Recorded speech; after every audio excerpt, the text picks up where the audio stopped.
Before starting, those who are new to my YouTube channel, please do subscribe, share my videos with your classmates, with your friends to spread the knowledge because knowledge is the key to the success. Hello everyone, welcome back. Today, the topic of our discussion is the study of an author, the chronological method of studying an author, and the comparative method. The very opening of this part makes a difference between the mere reader of literature and the student of literature. We must make our reading broader and more systematic. This suggests that only a systematic literature study makes one a good literature student. Hudson also distinguishes between reading and studying. Reading may be haphazard, but study is mostly systematic and organized. The systematic study of an author starts with a close reading of his works. Hudson says that as literature is an expression of a writer's personality, we must start our reading with the writer's personality. The work of literature is the record of a writer's personality. Of the writer's personality cannot be understood without understanding the writer's life. Hence, we need to take this personal trait as a corpus or whole organic. We must consider the work of the author not separately but as a whole body, not simply as works but as his work. The chronological method focuses on the study of the writer's work in order of their production.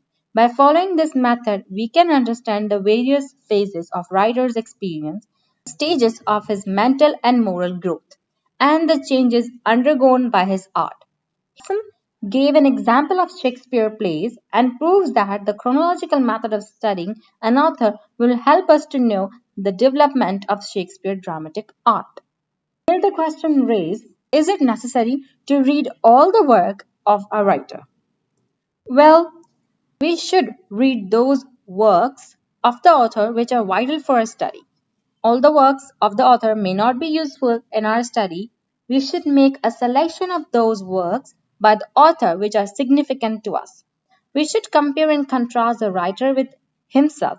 We should compare and contrast his earlier works with his later ones and then understand the author's craftsmanship. Next method that Hudson suggests is to compare and contrast the writer with the other writers, with men who worked in the same field, took up the same subject, dealt with the same problem, and wrote under similar conditions. He said that one who wants to understand Shakespeare in a better way should compare and contrast him with his great contemporaries like Johnson, Marlowe, Fletcher, and Webster.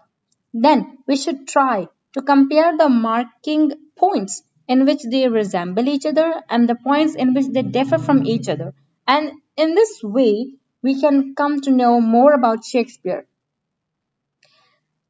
If we want to know more about Tennyson, we should compare him with Browning, similar to in the case of classical dramatist and as well as Victorian novelist.